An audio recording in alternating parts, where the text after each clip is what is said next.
Hello, and thank you for joining us. I'm Sandy Potter, along with Dr. Ronald Schwartz, Masonicare Senior Director for Continuum Health Services. With so much in the news about the coronavirus Delta variant and changes in masking policies, we wanted to bring you the latest information and an update about where we stand here at Masonicare. First, Dr. Schwartz, the Delta variant. It's now the most prevalent strain across the country and spreading at a troubling rate. We are also hearing more about vaccinated people contracting it. Can you bring us up to speed? Well, certainly try, Sandy. As we've done these shows, certainly for the last couple of months, my part has been talking about the Delta variant, and it's definitely becoming more and more of a significance. So I do have this article that I'm going to sort of read parts of it to you, and it's called Unraveling the Mysterious Mutations that Make Delta the Most Transmissible COVID Virus Yet. This was actually a 10-page article, but I condensed it to a little more than a page just to kind of give you the key points. So, just to read a little bit of how they start, they say, upon first inspection, the mutations in the highly contagious Delta COVID variant don't look that worrisome. And this actually was a quote from Trevor Bedford, and he's an evolutionary biologist at the Fred Hutchinson Cancer Research Center. He said, when people saw that the epidemic in India was driven by Delta, they didn't suspect it would be so bad or overtake other variants, but those expectations were wrong. And I'm going to talk a little bit now about why this Delta variant is so significant and talk about some of its properties. So Delta's kept some of the most successful mutations found in earlier variants, but it also contains new genetic changes that enable it to spread twice as fast. And they say that Delta is more dangerous in many ways. It has an incubation period of 4 days rather than 6, making people contagious sooner. And you may remember when the pandemic began, people spread the original coronavirus to an average of 2 or 3 people. Today, people infected with Delta infect 6 people on average. And you realize as of this week, the Delta variant caused at least 92% of the new infections in the United States. So this is really something to be aware of. And this is a quote from Dr. Eric Topol. He's founder and director of the Scripps Research Translational Institute. And he said, although Delta isn't necessarily any more lethal than other variants, it can kill a huge number of people simply because it infects so many more. So we've talked in the past about the coronavirus itself being an RNA virus, and like the flu, RNA viruses mutate. And really the source of mutation for the coronavirus is the spike protein. And the spike protein is really that part of the cell or part of the virus that enables it to enter the cell.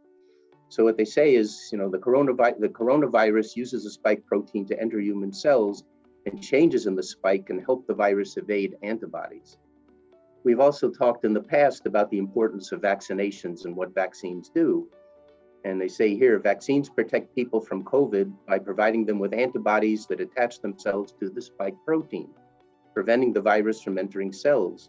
By dramatically reducing the number of viruses that enter cells, vaccines can prevent people from developing severe disease and make them less infectious to others.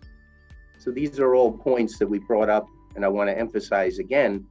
Now, what I'm going to talk about in the last part of this discussion are how the vaccines kind of stack up both to the original Alpha variant and how they stack up to the Delta variant. So there have been studies. We start with the Johnson & Johnson vaccine, and they find that it stimulates strong and persistent antibodies against Delta. But there was a study from New York University Grossman School of Medicine, where the authors found that antibodies elicited by one shot may not be enough to neutralize the Delta variant. And this study suggested that a second dose may be needed. We also looked at the Pfizer vaccine, and against the traditional Alpha variant, 94% of people were protected from any symptomatic infection by the Alpha variant. And this is compared to 88% against the Delta variant. This was a study in the New England Journal of Medicine. And then they studied the AstraZeneca vaccine, and they found that 2 doses of AstraZeneca protected 75% of people from Alpha and 67% from Delta. So you can see the differences just in statistics right now. And the final quote I have is from a doctor named William Hasseltine, and he's a former Harvard Medical School professor. He helped design treatments for HIV and AIDS infections. And he said, by failing to contain the virus through vaccination, wearing masks, and avoiding crowds, people are allowing the coronavirus to morph into increasingly dangerous forms. So I think the final take-home message from all of this, and this is a little bit of sad news, is the coronavirus cases and hospitalizations in the United States are at a 6-month high. And they say this is fueled by the rapid spread of the Delta variant across the country, grappling with low vaccination rates. So when you put everything together, you see the importance and why so early in our talks, JP and I emphasize vaccinations, wearing masks, good health practices, washing hands and social distancing, really to try to follow all these recommendations to curtail the spread of variants. Absolutely, Dr. Schwartz. Thank you for putting all that information together in such a nice summary for us.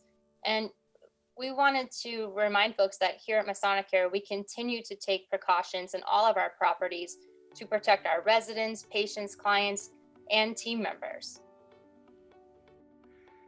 That's very important, and obviously a masking policy is critical to containing and preventing spread of coronavirus and the variants.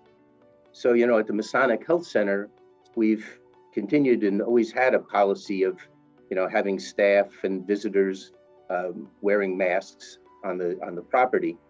And recently, these are some updates in our masking policy. We took a proactive step in mandating all staff and visitors at our residential communities return to wearing surgical masks, as well as at our Masonic Home Health and Hospice branch offices.